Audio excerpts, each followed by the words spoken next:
Desejo boas-vindas ao nono episódio do nosso podcast de caráter inovador, sempre com a nossa Rádio Cidade de Caeté.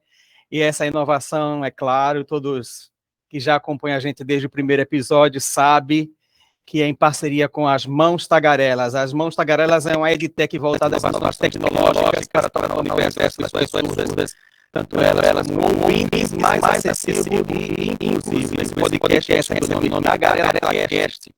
E será apresentado por mim, Marcos Souza, vocês já conhecem. É na forma de um bate-papo aqui bem dinâmico, legal, solto, desenvolto, com o nosso professor Examac de Libras, do Instituto Federal, IF Baiano. Falei aqui fundamental, porque a gente lida com fundamental, aí às vezes vem, né? Mas é assim mesmo. Do Instituto Federal Baiano, campus Itapetinga. E por essa razão, nós vamos lá mais um bate-papo com o nosso professor Examac aqui no nono episódio desse podcast. Professor Examac, seja bem-vindo mais uma vez. Agora vamos dialogar sobre um tema interessante, ó. Sobre lives. É muito comum, está sendo muito comum lives, né? De todos os tipos, a gente sabe aí. Agora, os episódios, os intérpretes de Libras nas lives de cantores e bandas e afins, realmente os surdos eles entendem? Que é uma coisa muito frenética, muito dinâmica. Será que os surdos entendem? Bom, Marcos, esse é um assunto. Na verdade, essa pergunta ela é bastante interessante, porque desde quando veio a pandemia, é, vários cantores, várias bandas começaram a se reinventar, né? E aí as lives, foram um destaque, de momentos de inclusão, de acessibilidade, né? E muitos cantores, muitos músicos contrataram o serviço do intérprete de Libras, para realizar a intermediação comunicativa, de música para a pessoa surda ali, não somente para o ouvinte, mas também para a pessoa surda. E aí, assim, várias perguntas também nesse sentido já foram me feitas, a respeito de se o surdo conseguir entender aquela interpretação realizada, a sinalização que foi de fato transmitida pelo intérprete de Libras. E o que a gente precisa entender nesse contexto de transmissão da informação é que o surdo, além de compreender as informações da musicalidade, do ritmo, da sonoridade, sonoridade no sentido de vibrações, né? Então o surdo ele consegue sentir, assim como a gente consegue sentir uma música. A diferença é que a gente consegue, por exemplo, entender, oralmente, e também na sonoridade, o que a pessoa está transmitindo na informação. E aí o surdo também, para entender aquela informação que está sendo transmitida na oralidade, ele usa o intérprete de Libras para poder compreender de fato aquela informação, né? E aí os músicos, as bandas musicais que existem, utilizaram da ferramenta do intérprete de Libras para poder atender também esse público que foi, durante muito tempo, minorizado, invisibilizado, no contexto social. E aí, assim, a grande preocupação é, tá, o surdo ele consegue compreender aquela informação ou não? Bem, se for um surdo que ele é um sinalizante, ou seja, que ele é um falante, por assim dizer, na língua de sinais, então ele vai compreender aquela informação que é transmitida desde que o intérprete de Libras ele use estratégias, de interpretação para viabilizar a comunicação com a pessoa surda. O que a gente precisa entender é o seguinte, que existe uma diferença entre interpretação e sinalização de Libras. E em muitos casos, por exemplo, em muitos cursos de Libras que existem, inclusive eu já presenciei em muitos cursos de Libras nessa natureza, que fizeram cursos e para fazer com que o pessoal ali trabalhasse a língua de sinais, começavam a trabalhar músicas em língua de sinais. E aí a pessoa precisaria aprender uma música em língua de sinais para poder transmitir aquela música. Então, a gente entende que existem uma diferença muito tênue entre sinalização e interpretação. E nesse caso específico, por exemplo, a gente não pode confundir o que é um intérprete de live e o que é aquele curso de Libras que, ao final do curso, pede para a pessoa interpretar uma música, né? Sinalizar uma música. E assim, a sinalização de música, ela não respeita a transmissão do sentido da informação para a pessoa surda. Então, sinalizar, né, uma música, por exemplo, denota que eu vou estar fazendo um português sinalizado, né? Em muitos casos. Na interpretação, exige que a pessoa, né, transmita a informação em respeito ao sentido dela e como o surdo ele consegue compreender a informação ao seu redor. Então, muitas vezes, o intérprete ele precisa utilizar recursos que viabilizam, né, a pessoa surda compreender o sentido. E muitas vezes desses recursos, a gente utiliza muito a adaptação de conteúdos, a adaptação de sinalização. Então, a gente percebe essa diferença, né, básica.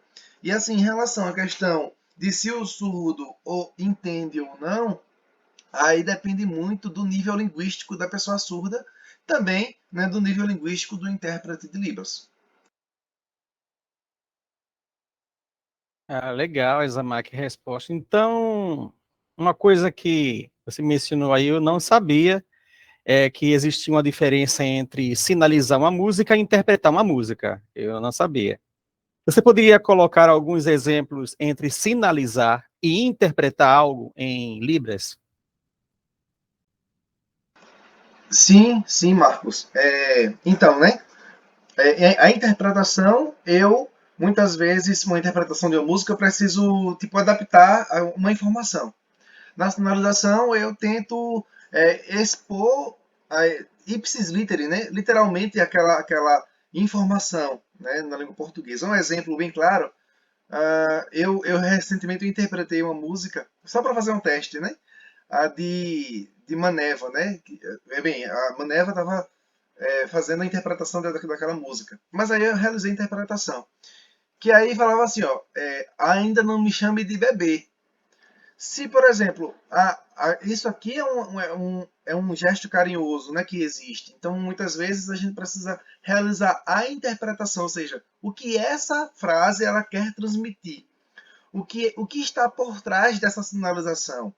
O que está por trás desse sentido? Então, a gente precisa fazer uma análise mais aprofundada da língua de sinais, da língua, né, que é falada, para a gente traduzir para uma língua alvo, que é a língua de sinais, nesse caso. Então, pegando essa frase, né, ainda não me chame de bebê. Se a gente fosse colocar literalmente essa sinalização, né, ou seja, fazendo a sinalização, eu iria simplesmente fazer assim, ó, ainda não me chame de bebê. Tipo, para pessoa surda, tá, o que é que tem a ver isso aqui, né, chamado de bebê, né? Então, na verdade, precisaria fazer uma adaptação. A gente fala, não me chama de bebê na língua portuguesa porque é culturalmente e socialmente falado e a gente entende que é um apelido carinhoso, né? Mas como seria, por exemplo, uma adaptação dessa informação? Existem N formas de adaptar aquela informação. E assim, depende muito também da experiência que a pessoa tem, o intérprete tem, no momento de interpretar. Então, se eu quiser sinalizar, eu vou fazer ao pé da letra.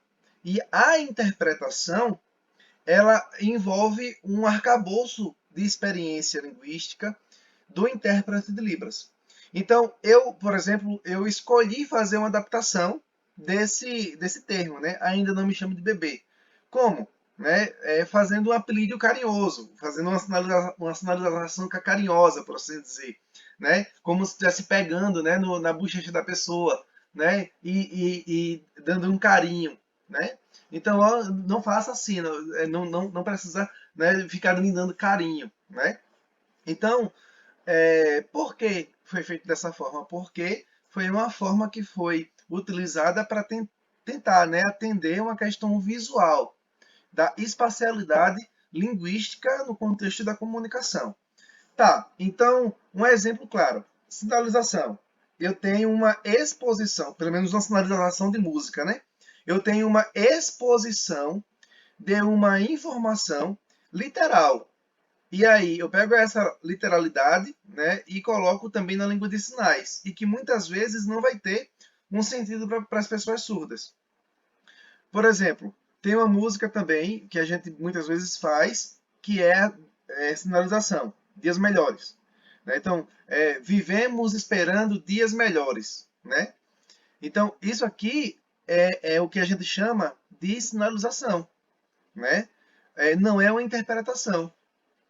Então, como seria, né, uma interpretação dessa música, né? Ó, futuro, né? Futuro, novidade, melhoria. Ó, eu esperar, esperar, esperar. Então, nós temos agora uma, né, interpretação da música, que é diferente da sinalização. E aí a gente vem compreender a informação. Tá, o surdo consegue compreender, né, a sinalização, né, literal e a sinalização interpretada? Sim, desde que o surdo ele tenha um arcabouço linguístico em torno da língua de sinais, né, expansivo.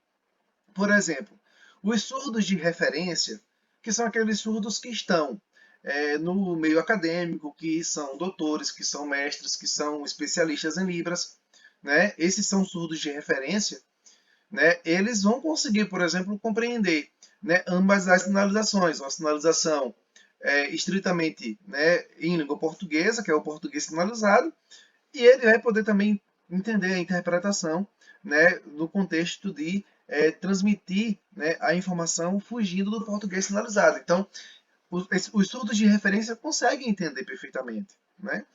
Mas, por exemplo, um surdo que não é de referência, que somente sabe a língua de sinais, mas não sabe a língua portuguesa. Então, eles vão poder ter uma dificuldade se tiver uma sinalização que não tenha uma adaptação de informações. Então, assim, eu esses dias eu estava observando, né, algumas lives e eu achei muito interessante algumas interpretações de vários colegas intérpretes. Porque eu olhando, né, observando, eu não iria interpretar daquela forma. E, assim, observando o trabalho do outro é muito interessante nesse sentido. E respeitar também, né? Porque, assim, o outro sabe muito também, né? E na questão da interpretação, os surdos de referência eles vão conseguir compreender ambas as sinalizações. Um surdo que não é de referência, por assim dizer, talvez ele consiga compreender somente aquela sinalização que tenha, né, a ver com a espacialidade, que respeite a questão dos contextos linguísticos, da língua de sinais, né, colocando os elementos espaciais primeiro aqui para que ele possa compreender. Então, assim, é um assunto bastante extenso que, né, pode ser chamado para discussão, né, para reflexão. E eu acredito que na questão da interpretação, né, precisa realmente haver uma preparação. E aí transmitir o sentido da informação da maneira exata. Eu só gostaria de dizer aos nossos telespectadores que estão aqui conectados conosco, e depois dessa live, desse podcast aqui, vocês podem ir lá no canal do Aizamac, né? Canal do Aiza, e ver essa música que ele mencionou agora, né? Não Me Chame de Bebê, toda ela completa, interpretada. Olha, eu vou dizer para vocês, é bem legal, viu? Vocês não, é imperdível. Vamos terminar aqui, passa lá, dá uma verificada lá que vocês vão gostar. E também na rádio Cidade de Caeté tem lá também. Mas, Azamac, podemos entender, então, neste sentido, que todos os intérpretes que estão ali interpretando essas lives, eles fazem algum tipo de improviso, dá para improvisar no ato, ou é algo tradutório interpretativo? Muito boa também, Marcos, essa pergunta, porque também envolve a questão da transmissão da informação, né? Então, como envolve a transmissão da informação, os intérpretes eles são orientados, né, a treinar antes, planejar antes, né, estudar muito a sinalização para realmente transmitir uma informação que seja minimamente compreensível, né, do ponto de vista mesmo linguístico. Pode acontecer improviso, pode acontecer caso surja algum imprevisto, né? Pode acontecer um improviso quando acontecer algum imprevisto. Ou algum esquecimento, então pode acontecer, né, naquele ato ali da sinalização. Mas que não vai sofrer tanto problema quanto a pessoa que não prepara, que não treina. Então, é por isso que é importante, né, o planejamento, o treinamento. E aí, por exemplo, pegando esse vídeo, né, da interpretação que eu fiz daquela música de Mané, né, ele cantando, e que está tanto no canal do Aiza quanto também na Rádio Cidade de Caeté. E quem, né, tiver aqui pode acessar a Rádio Cidade de Caeté, né, radiocidadecaeté.com, que vai poder, né, também observar lá várias notícias, várias informações também, né, nesse universo, né, no universo mesmo de comunicação.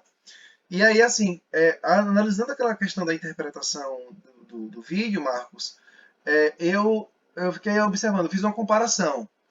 Eu preparando e eu sem preparar. Então, eu tenho um vídeo aqui que eu fiz sem preparar. Eu fiz só, observei ali e fui interpretando.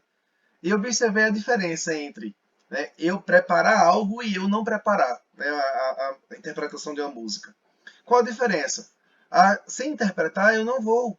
Né, assim eu preparar, eu não consigo transmitir um sentido de informação da mesma forma que eu faço preparando. Então, assim, a preparação ela é muito importante, né? Porque mesmo que você esqueça, mesmo que a gente esqueça alguma informação, a gente simplesmente pode lembrar de alguma outra fonte que faz com que a gente rebusque, né? Que a gente busque na mente, né, no momento de sinalizar. Então, a gente percebe que o fator mental ele é muito importante nesse processo.